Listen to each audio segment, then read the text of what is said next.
ladies and gents. Lil Freestyles Show, episode 24, baby.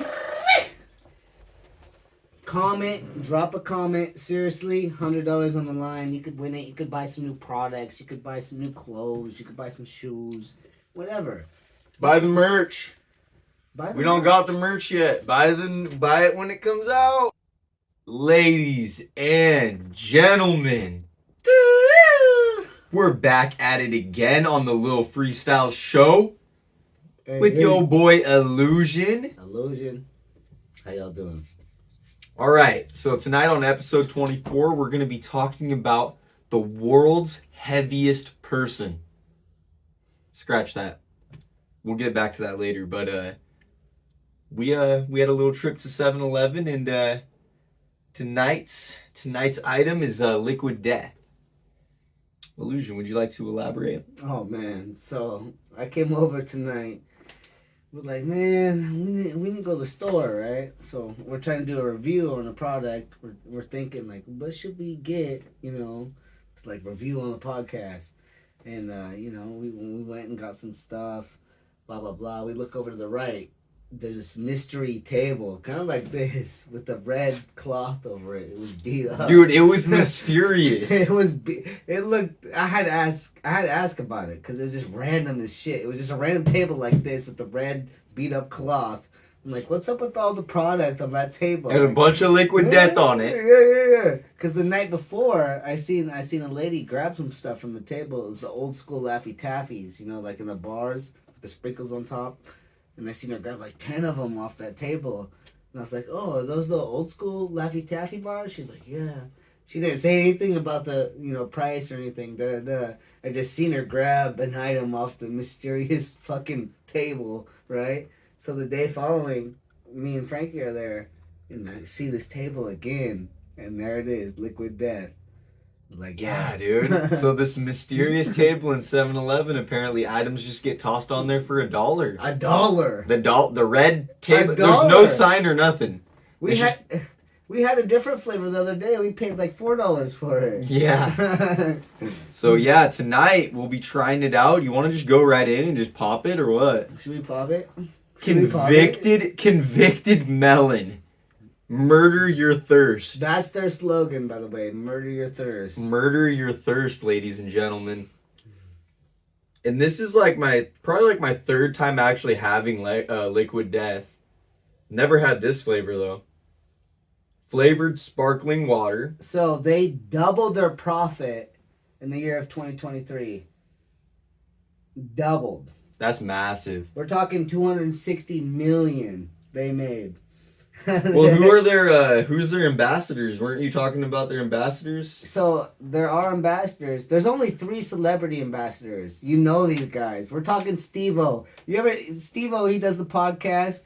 I know Dude, Steve-O does have the pod. You see the pod every time there's a liquid death like chilling in the background. I was thinking like, what's going on there? Turns out he's one of those ambassadors. Same with Wiz Khalifa. I knew Wiz Khalifa was. Dude, when I first seen Wiz drinking liquid death, I thought he was the CEO. Like, I thought he was the owner of liquid death. But I come to find out, I did a little research, and I was like, oh, Wiz Khalifa just likes it for his bong water.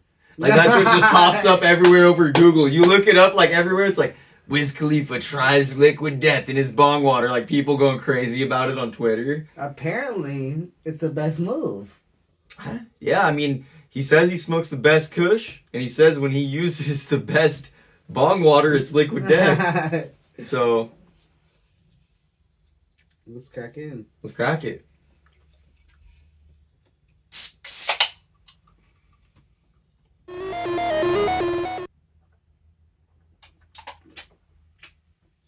Convected melon.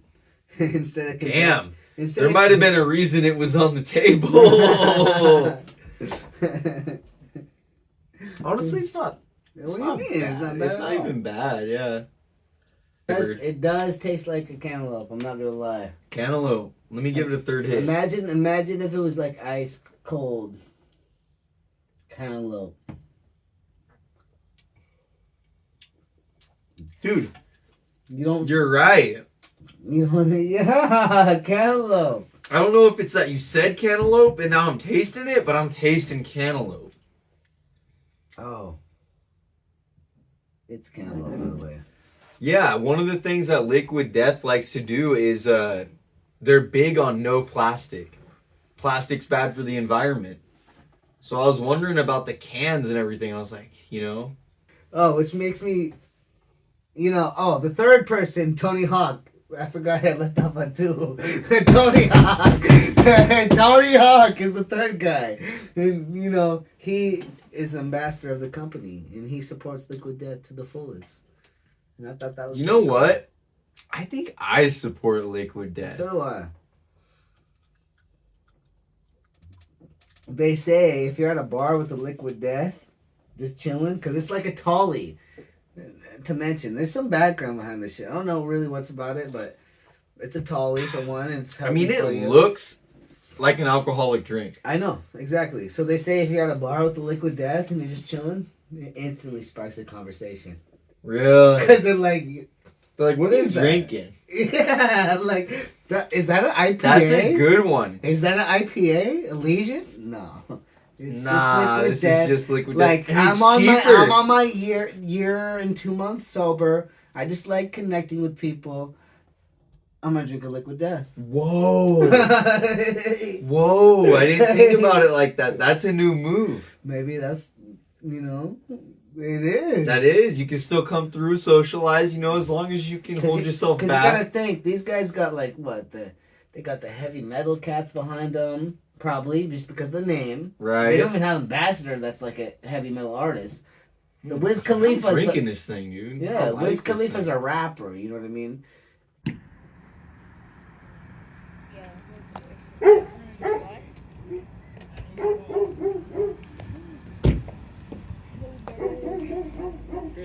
So let's go a little deeper into Wiz Khalifa. Okay, so tell me, back in the day, I remember when I was a youngin', the Kush and Orange Juice, man. That was the first project I probably heard, and I was vibing. But I want to say, what was the era that he was blowing up in? 2010. 2010. I thought so, man. It's been a while. 2010, man. Yep. And I remember because I was a stoner before even hearing his music, and I was literally trying to figure out on my own how to roll a joint. You know what I mean? I was doing some research and shit, and I already heard that album Kush and Orange Juice, and then popped up Wiz Khalifa teaching motherfuckers how to roll a joint. Yeah. No way! So you learned from Wiz through the internet. Through the internet, yeah. Wiz Khalifa taught you through the internet. Through the internet, and he taught a lot of people because I remember at the time that video was super viral. Right. At that point, there was millions of views on this shit. Right. What's it at now? Who knows? Probably a billion. A billion. Everyone knows how to roll from Wiz. They're just like, yeah, dude. Fucking seen that shit years ago. Because he did the Wiz crutches too with the W in them. That's epic. I didn't know about that. Yeah, he had his own little crutch formation that he did. It was cool. Right. But what's some stats about Wiz? The stats are he released the debut album in 2006 before he had signed with Warner Bros. 2007 influenced a big single, Say Yeah. It received underground radio airplay and charted on the Rhythmic Top 40 Hot Rap Tracks. 2008, he became one of the first minor hits. Wiz Khalifa then parted ways with Warner Bros. But 2010, guys, that's when he released Rolling Papers. And I'm pretty sure around that time and era, he was collaborating with some dude. I remember my buddy Keyshawn back in the day. Shout out to KCL if you're out there watching this, man. He put me on to a lot of music trending back in the day. He was always on World Star Hip Hop, dude. Looking up shit every World day. Star, dude. World Star Hip Hop, bro. What? Who knows about that now? Dude, that was the thing. Dude, especially back then. It really is still the thing. It still is the thing. There's so much going on nowadays. Yeah, there's so many other outlets, but that's still a big one, I feel like. But he, at the time, Fucking, and this is at the time where he put me on to so many other artists, like the Underachievers were popping off. The Underachievers. Wiz Khalifa, fucking, and then I looked into it. Currency with Wiz Khalifa. Right. Bro, they kind of like sparked off each other. They built off each other, bro, because they Right. both popped off, did some songs together, but went their own fucking ways. And they're still probably, I don't know if they're tired or anything now. I don't know about Currency. I don't know where he's been. I haven't heard of him Bro, in a this minute. motherfucker's he's got a collab with Bape shoes and shit. Like What he's the fuck? he's doing his own thing. Like he's a very successful artist. He really And is. He's got his own lane. But it's the thing that like Wiz Khalifa, I think he's like signed to more of like a major label, and I think Currency went more of the independent route. He still has like distribution and shit. You know, who knows? Like he works with so many famous artists and shit, Mhm. but like he's not like considered like mainstream. You know what I mean? Right. I think like, well, Wiz hit a way bigger net worth, I think, Oh, than Currency. yeah. See, I don't know what Currency's net worth is, but I know Wiz is worth millions, you know? Oh, dude, and that's what I was getting at. Is I think they kind of helped each other out, you know, because you know that's how it is with collaborations. You know, you come in, you get some of their fans. You get some Currency's of all billionaire. And we don't even but know. literally, like, Yeah, Wiz was popping off, probably a little bit more than him, I think so. and then that, like, you know, people fucking heard his shit and was like, yo, that's similar music. I fuck with Currency too. I fuck with Currency. And then they still to this day, even though that Wiz is like, you know, way more out there, you know, has way more promotion and shit. Right. But still, so does he. You know what I mean? Right, But Wiz- it's just, it's funny because they both have money like that. But like, I don't know. Right, dude. Currency's just like, Currency's dope. He's got his own thing going. yeah, he's got his own fucking thing going. That's what it is. And I didn't know he had the Bape thing. Yeah, That's epic. he's really into Bape clothing, and they sponsored him on a shoe. That's so epic. What the fuck? Yeah. Man, that's like a dream We come should. true right We'll there. pop up the shoe right here too. Look. Pop that shit right up, baby. Yeah. All right, so let's check it out. So, Rolling Papers had some of the greatest fucking hits. Black and Yellow, Black and yellow. On my level.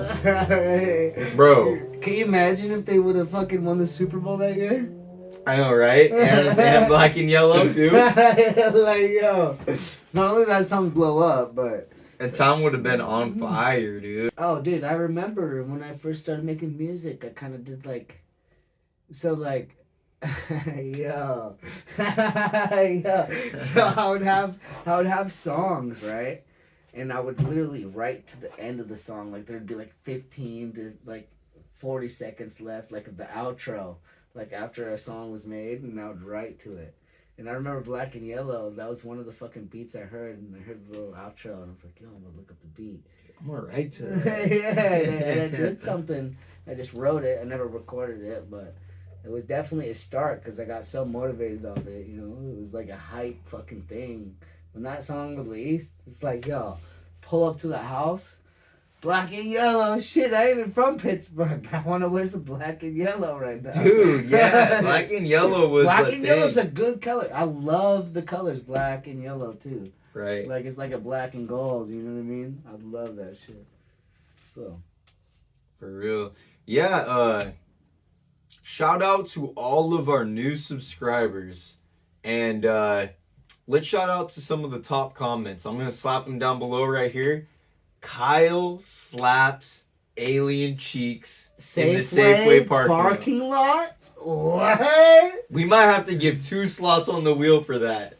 Man, a lot of shit goes down in the Safeway parking lot. Dude, somebody...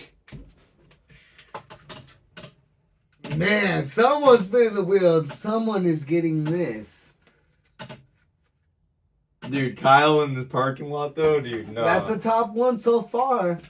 So we might give 2 slots on the wheel for that comment.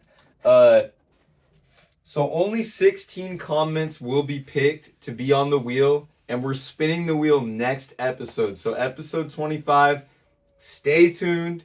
1 more week, guys. We will spin the wheel.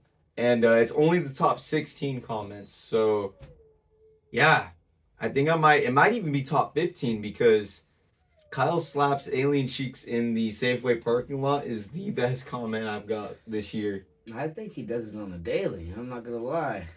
I mean, the guy might be there right now, slapping alien cheeks. On to our final story of the night. The world's fattest man.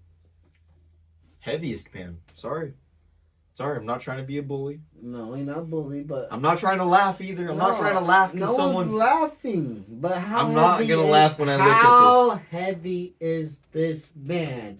Because I've met some dudes where I'm thinking like, oh, this guy's like. I'm not gonna laugh when I scroll down. What are you showing me? The heaviest man? This right here is the heaviest man in the world.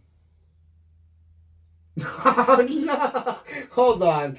Flashback. Yo, y'all seen Austin Powers? The ending of the fucking scene where homie's eating the chicken KFC, fat bastard.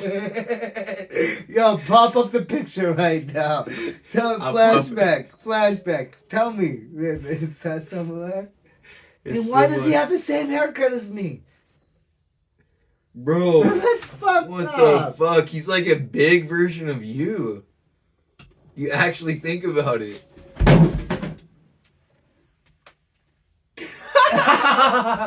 Shit. Homie's dead. Dude, the heaviest person just fucked up Ness. Ness.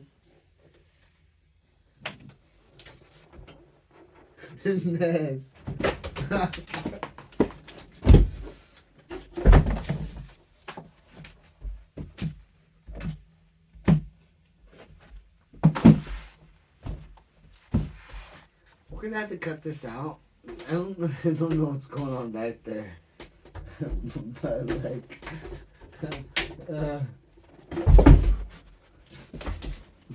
you know what? You need to join this shit. You're really scared of me. I want a fucking RT2 take down. Okay. I'm going off the ropes.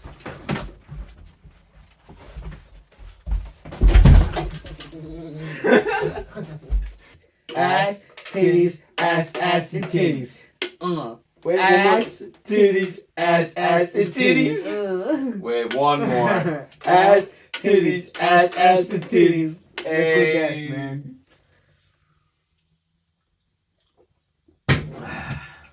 So yeah, there's some good clips there. And that's that. That might just be a whole ass episode. I gotta piss harder than a double country cow on a flat rock.